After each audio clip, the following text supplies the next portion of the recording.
Now from the west to the brutal weather back east. 7 days into spring, it's looking a lot like the wilds of winter. Raises its ugly head once again. Tonight, Atlantic Canadians are caught in its icy grip as hurricane-strength winds whip up a massive blizzard.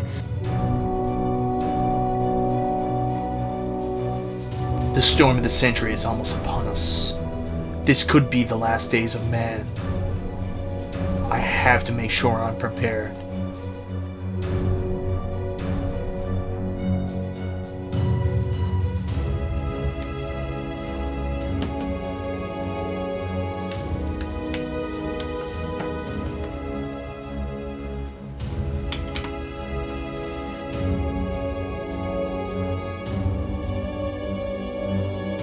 So this is a big problem. This is why we are very well done up right now. Whoa.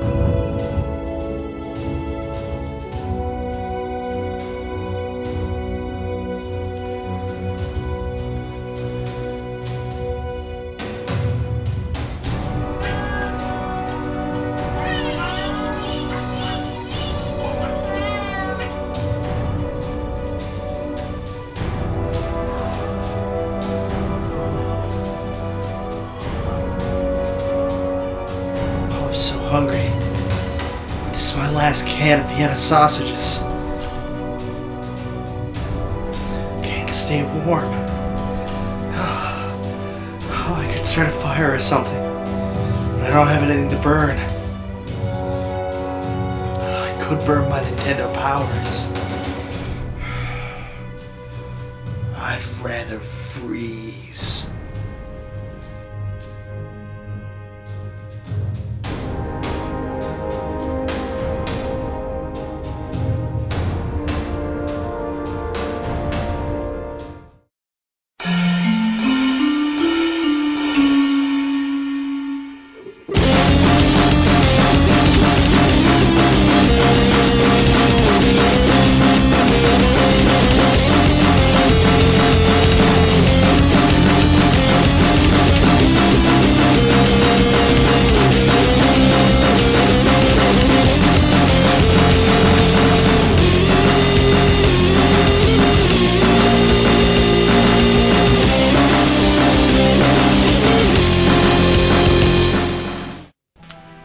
Hello everyone, Michael B. the Game Genie here. Believe it or not, I'm still alive. And welcome to another episode of Game Pickups from the New Adventure Island. I've got a lot to show you today. I've got 15 different games over 7 different systems, so let's get started. And we're going to get started with something you've actually seen a lot from me recently. I've already picked this game up 2 different consoles. I'm not usually the type of person that has to have the same game over multiple systems unless there's some significant differences. This one there's not, it's just a really fun game. Battletoads Double Dragon. What can I say about Battletoads Double Dragon on the Genesis? To be honest, this is the one that's probably closest to the NES version.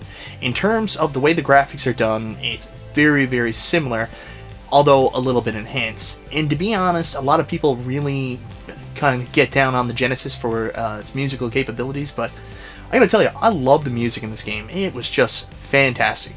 Great job, Trade West. Battletoads Double Dragon is a fun game, and I'm glad that I have every consoleized version of it. I think there's a Game Boy version too, but I don't really collect for the Game Boy. Next up is games for one of my favorite systems when I was a kid.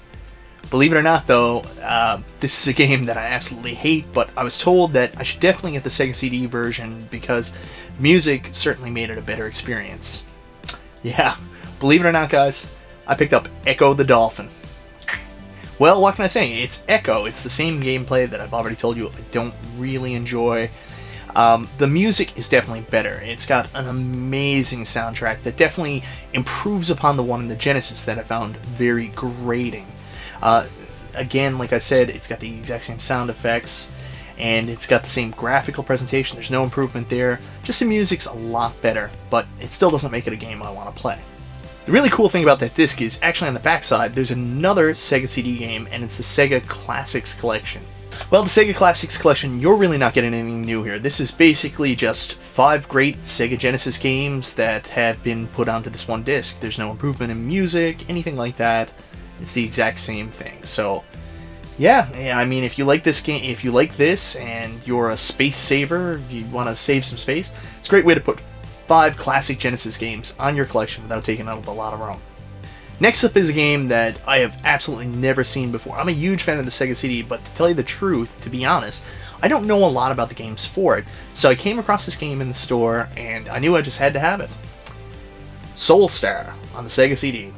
Soulstar is a space shooter, but it's done very, very differently. Think Star Fox without the FX graphics. That's the best way to put it. It's a very cool game. The playability is very high in the first little while. I said Star Fox, but it could also be a space version of Afterburner, would probably be another way to put it.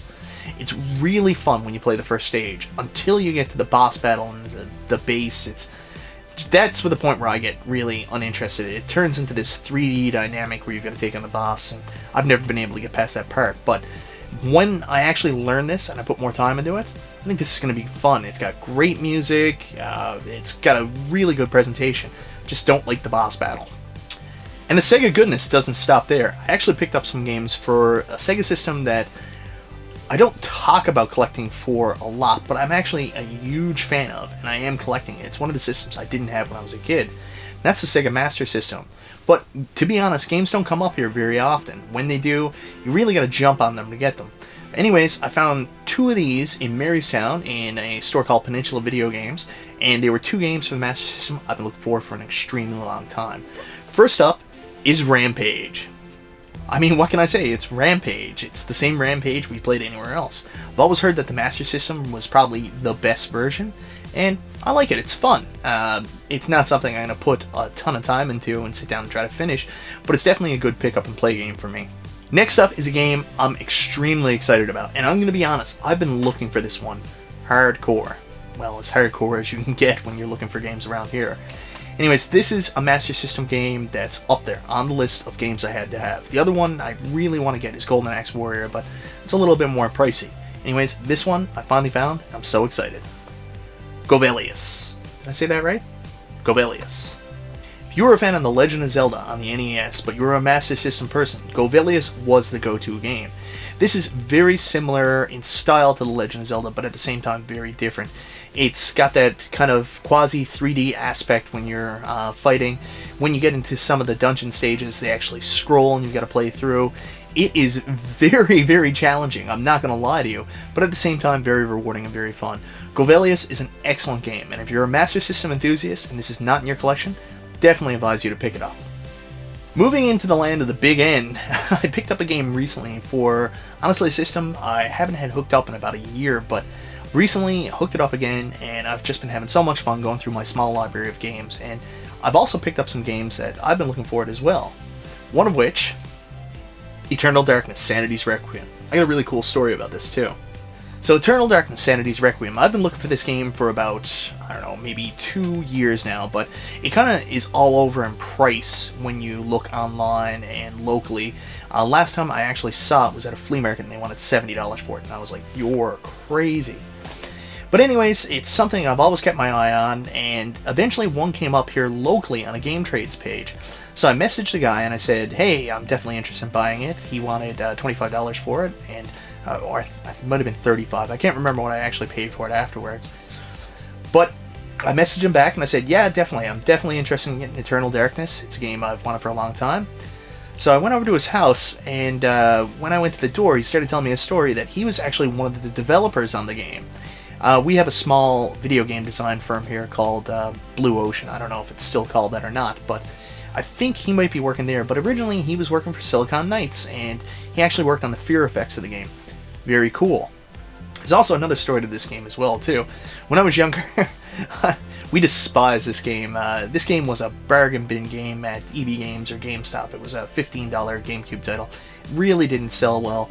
And for the people that did play it, they always thought it was a poor substitute for Resident Evil.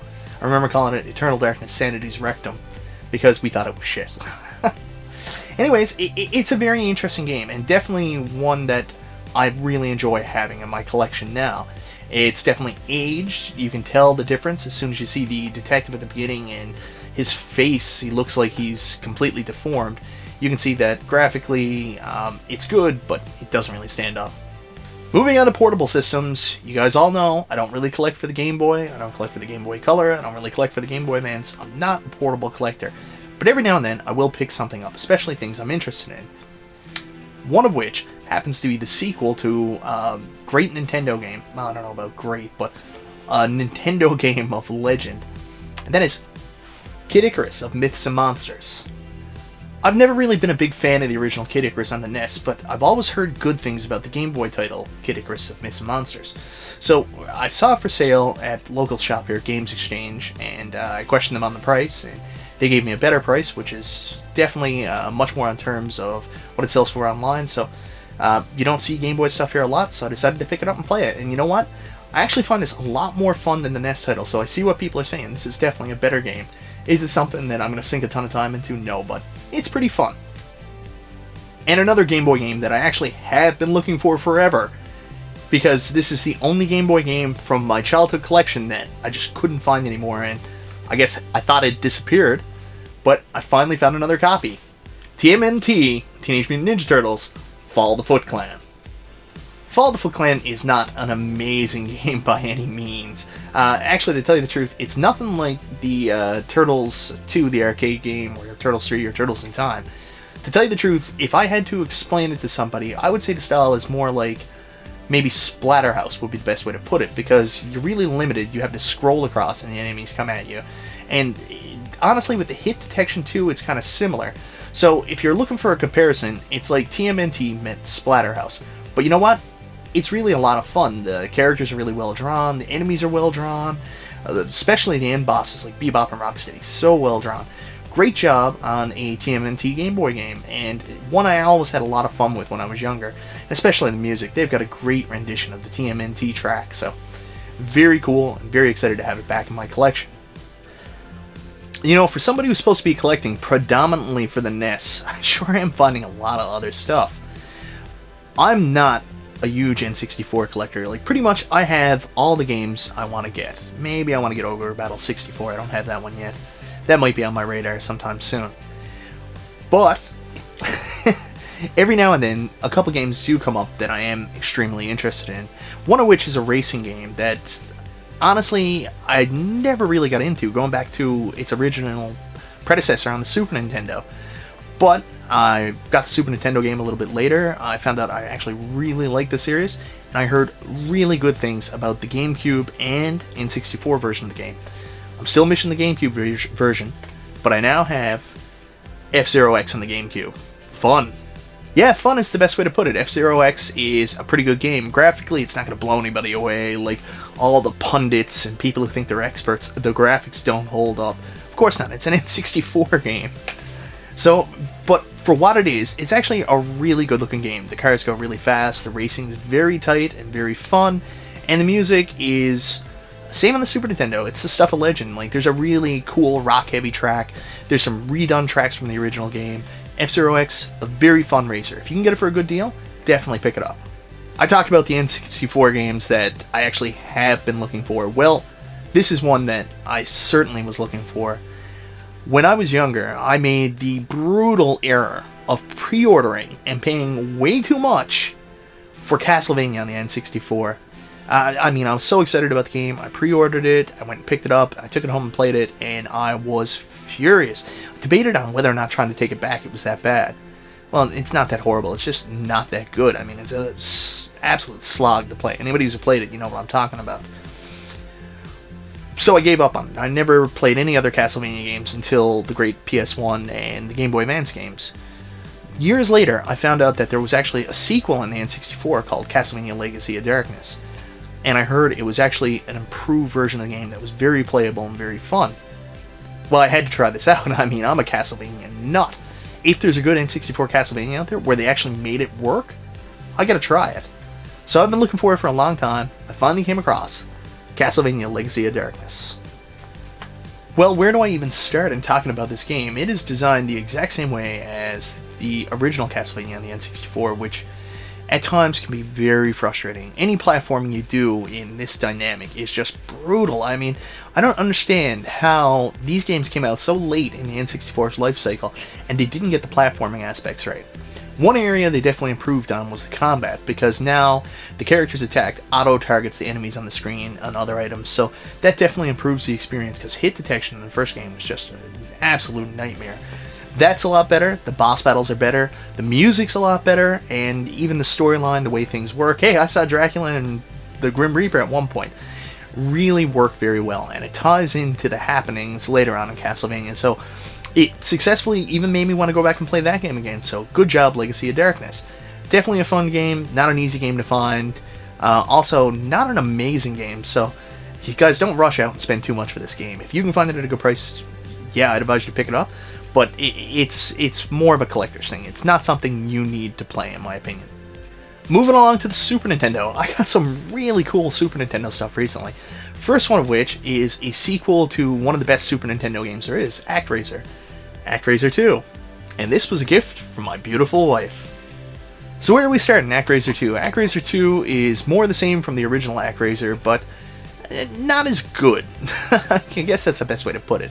The music's not as good. Graphically, it's right there. It's got the same style gameplay, but it just, I guess, doesn't have the fresh, unique experience that the original ActRaiser had.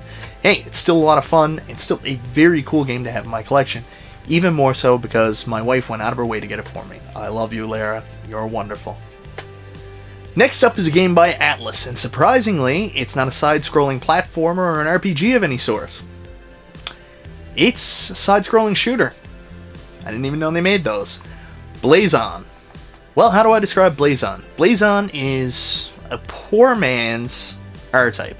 That'd be the best way to put it. Graphically, this is not going to blow anybody away. Actually, to tell you the truth, it kind of looks kind of shitty. I'm sorry for swearing, but it's not super good. Like, graphically, it doesn't do anything aesthetically pleasing to me. The music is very good. It's sounds great, and you know that's common with these space shooters, scrolling space shooters, whether it be side view or top down. Like, they always have amazing music. So if you're a big nut of video game music like I am, space shooters are definitely the way to go. This one, I'm telling people to stay away from it. I'm not saying stay away from it. Like, if you see it at a thrift store or flea market and it's a good price, it's definitely worth a try. But if you're looking for a more complete scrolling shooter experience, I would go with R-Type. I mean, I really didn't think this game did anything special. It was just more of the same, and graphically, not so good. And something I've only recently found out in the last couple of years is that I have a lot of really amazing nostalgic memories of Capcom from the NES. And, you know, I did an episode of Video Game Nostalgia a while back, which was Capcom vs. Konami, which was the best company on the NES, and where do you think it went? And for me, I always had this mindset that Capcom kind of died after the Nintendo. Like, I know they went on and did the Mega Man X series, but I know you guys are going to shoot me. I'm not really that big a fan of Mega Man X. So, to me, Capcom really didn't do a whole lot afterwards. Like, the only thing I could really think of off the top of my head was, like, Saturday Night Slam Masters. But it's been in the last little while that really, since I got back into game collecting and really started watching a lot of stuff on YouTube, that I started to find out that Capcom actually did a lot of amazing stuff on the SNES. Knights of the Round, you know, they've done some great beat-em-ups. Oh, I completely forgot. I'm a huge fan of the Final Fight series, too. Like, Final Fight 2 was one of my childhood games. So those were good. Yeah, Capcom didn't die. It's just... Oh, yeah, and Street Fighter. Man, Anyways, besides the point, outside of those games that they're known for that, you know, they actually had a lot of lesser-known titles that were incredible games on the Super Nintendo, now that I'm back on point. Anyways, I picked up two really interesting... Oh my god, Super Ghouls and Ghosts. Anyways, back on point. I picked up a couple recently that I'm very excited about and that are extremely interesting. First of which is a really unique game, which reminds me so much of a TurboGrafx 16 action platformer side-scroller. But it doesn't really work that way. It's kind of weird, but at the same time that works for it because it's a different experience. And that's Magic Sword. Like I explained, Magic Sword is a game that you start out playing and you think it's going to be your typical side-scrolling action platformer, which is awesome, one of my favorite types of games. But it does this really weird dynamic where you get these keys, you can unlock partners to help you through the battle, and instead of going through a straight level, you're climbing a tower, and every couple floors you take on a boss. So it doesn't have the continuation that most action platformers does.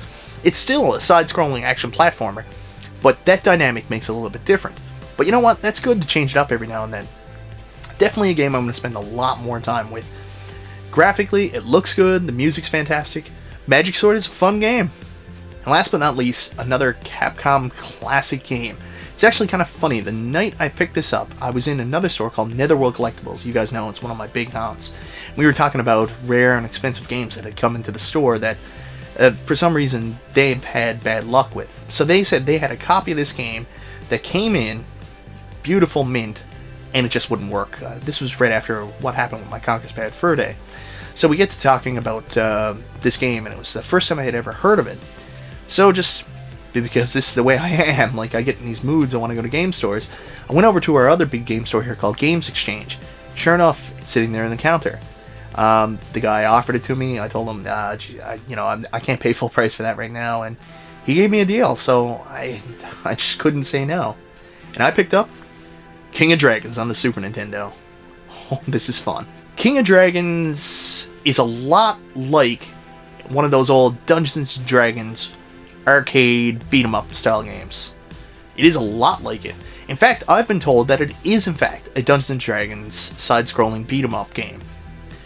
But Capcom were unable to secure the rights for the Super Nintendo, so they changed the name and made it King of Dragons. You can see, I mean, it's still got the insert coin things. I'm not 100% sure on that. You guys can correct me if I'm wrong, but if you're looking for something similar to compare it to, that's what it is. I mean, it is a Dungeons & Dragons side-scrolling action platformer.